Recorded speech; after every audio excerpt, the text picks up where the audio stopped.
हमारे सैया जी की जो रिपोर्ट लिखी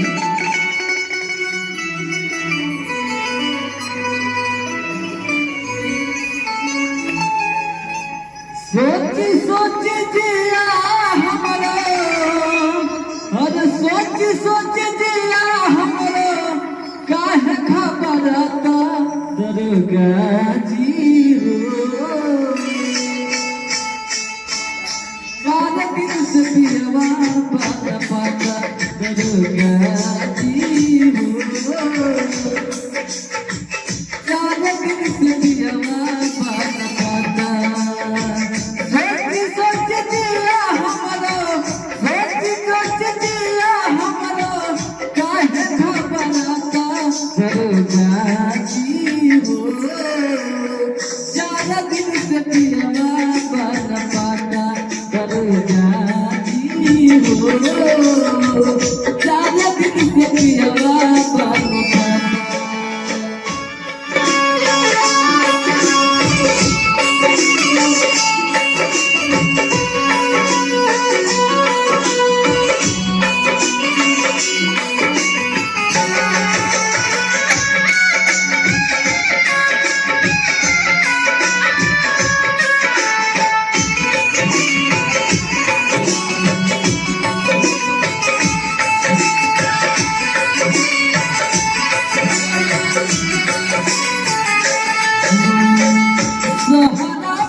बजरिया बजरिया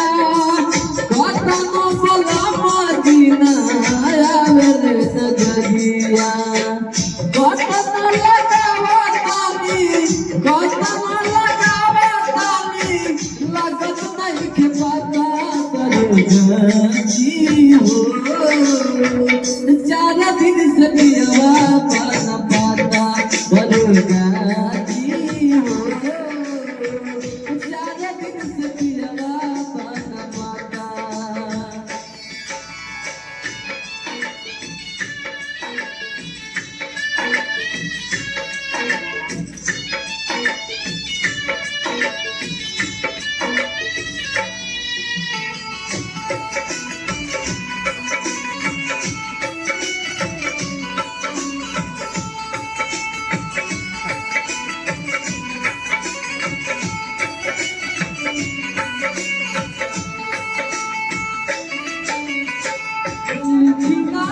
पट रहुआ सती बिचारी अपना भला मोदी के कैसे बिसारे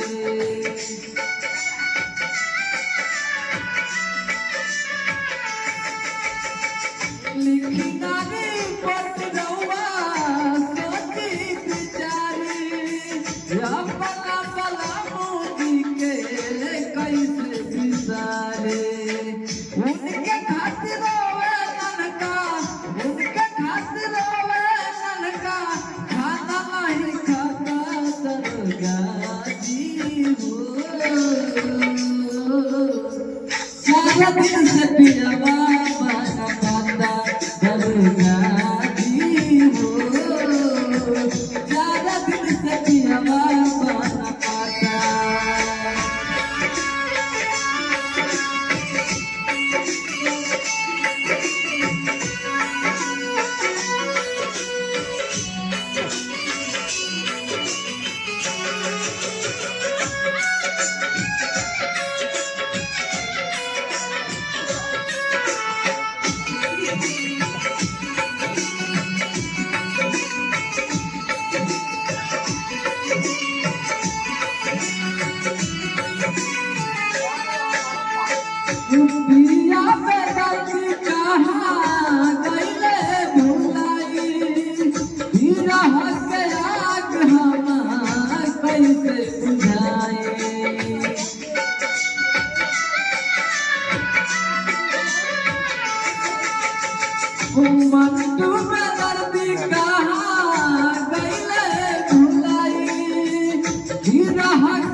दुर्गाजी